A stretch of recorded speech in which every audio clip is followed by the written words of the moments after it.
Buenas noches, profesor. Hoy, mi equipo está conformado por Emiliano y por mí. Este, nuestra, el nombre de nuestra entrevista es La riqueza de la cultura griega antigua, con una duración estimada de 10 minutos, en el cual el alumno Emiliano Montoya, que será el alumno entrevistado en este caso, es el que contestará las preguntas a continuación. Entonces, demos inicio. Bienvenidos a nuestro espacio cultural. Hoy tenemos el privilegio de contar con el alumno David Emiliano para hablarnos sobre una de las culturas más influyentes de la historia, la cultura. Bienvenido, alumno. Muchísimas gracias por la invitación. Es un placer hablar de una civilización tan rica y tan trascendental como la griega. Alumno, para comenzar, ¿cómo definiría usted a grandes rasgos la cultura griega antigua? ¿Qué pasó? Sí, la cultura griega antigua puede definirse como el conjunto de expresiones filosóficas, políticas y artísticas y científicas. Estas son desarrolladas entre el siglo más o menos 8 y 2 antes de Cristo, principalmente en las ciudades o estados como Atenas, Esparta, Corinto. Su legado está profundamente arraigado con los pilares de la civilización occidental. Mucho se habla de la influencia. ¿Cuáles dirías que son las principales aportaciones de Grecia al mundo moderno? Mira, Pau, para empezar son numerosas, pero yo podría destacar tres. Uno sería la democracia, particularmente en el modelo ateniense. El número dos podría ser el pensamiento filosófico con figuras como Sócrates, Platón y Aristóteles. Y la número tres, que sería la literatura y con el teatro, con tragedias y comedias que aún no se representan. También podríamos incluir los avances en matemáticas, en este caso, no sé, los números, medicina y arquitectura. ¿Y qué papel jugó en la religión en esta cultura? La religión era sumamente fundamental. Los griegos eran politeístas y sus dioses representaban aspectos naturales y humanos, hacia Zeus, el dios del cielo, Atena, en este caso Atena, diosa de la sabiduría, o Apolo, dios del arte. Estos dioses no solo habitaban el Olimpo, sino que intervenían constantemente en los asuntos humanos según la cosmovisión griega. ¿Podrías hablarnos sobre la importancia de la mitología en la vida cotidiana de los griegos? Por supuesto, Pau, la mitología no solo explicaba el origen del mundo y los fenómenos naturales, sino que también ofrecía modelos de conducta y advertencias morales. En este caso, las historias de héroes como Hércules, Aquiles o Ulises, que ya comentaba, eran transmitidas oralmente y tenían un fuerte componente educativo y religioso. Las historias, todo eso. Hablemos de la filosofía. ¿Por qué floreció tanto en Grecia? Porque en este caso el mundo griego fomentaba el pensamiento crítico. En Atenas, por ejemplo, existía una gran libertad intelectual. La educación no solo era memorística, sino también dialógica en comparación a otras culturas.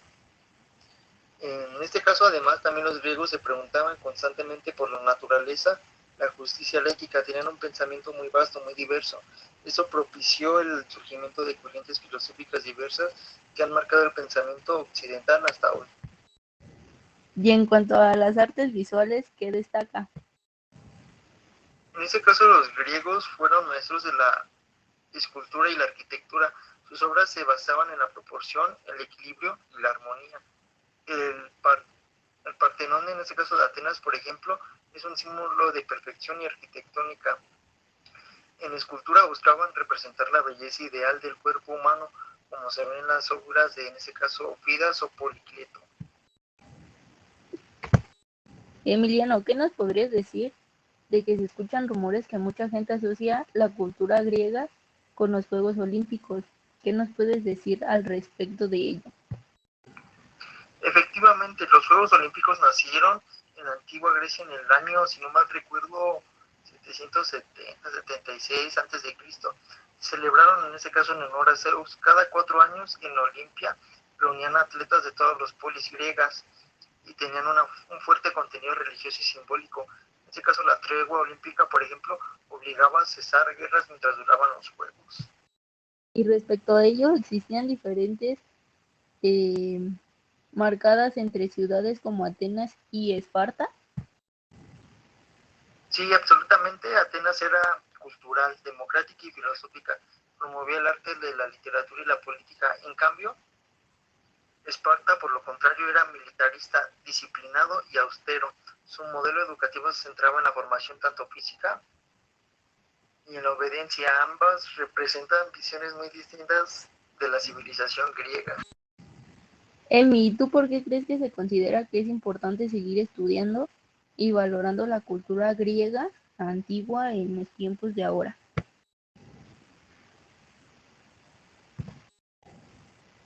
En este caso, por su legado que sigue vivo en nuestras leyes, sistemas de gobierno, formas de pensar y expresiones artísticas.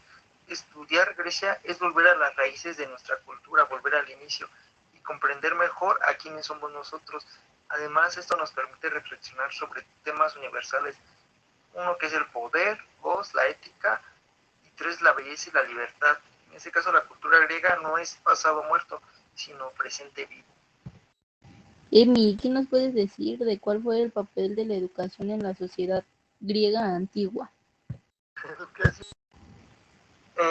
Mira, Paula, la educación era esencial, sobre todo en Atenas, que se centraba en el desarrollo integral del individuo, tanto cuerpo, mente y espíritu juntaban uno mismo. En ese caso, los jóvenes aprendían gramática, retórica, música, gimnasia y filosofía. En Esparta, en cambio, la educación estaba enfocada casi exclusivamente en formación, como ya lo comentaba antes, formación militar. Ambas visiones reflejaban cómo cada ciudad concebía la función del ciudadano. Emi, ¿qué nos podrías decir cómo era la vida cotidiana de un ciudadano griego en la antigua Grecia? Un ciudadano griego participaba activamente en la vida pública, votaba, debatía en la ágora y asistía a festivales religiosos, o sea que su voto era muy valioso. Su vida se regía por normas cívicas, valores éticos y el respeto a los dioses. La dieta era simple, era pan, aceite de oliva, vino, frutas, y se valoraban mucho las reuniones sociales y los simposios donde se discutía sobre arte, política y filosofía. Emi, ¿qué puedes decirnos que preguntan en qué se basaba la arquitectura griega y qué estilos se destacaban en ella? En este caso, la arquitectura griega se basaba en la búsqueda tanto de equilibrio, en la simetría y la proporción. Este destacaba en tres órdenes arquitectónicos, que era el dórico, que pues no se veían, era sencillo y robusto; el jónico, este era más elegante, con volutas; y el último, bueno, no, bueno, sí, vamos a dejarlo en el último, y el corintio, que es decorado y ornamental. Estas estructuras no eran solo funcionales, sino expresiones de armonía entre el hombre y el universo. Así que cada una tenía su significado, tenía una historia detrás. Bueno, Emi, esto sería todo por nuestra parte.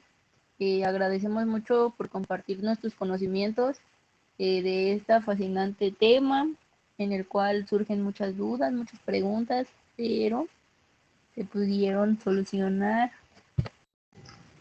No, gracias, Pau, ha sido un honor. Gracias por promover la discusión cultural, por darme la oportunidad de darme este espacio. Y sé que de manera breve no pudimos resolver todas las dudas, pero si en otra ocasión me dieras la oportunidad, claro que podría contestar tus preguntas, dudas del público y tuyas. Muchas gracias, Pau.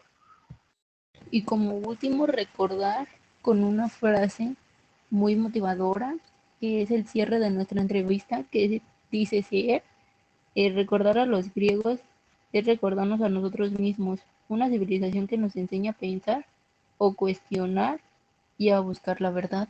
Esto siempre ha sido una parte de esencia.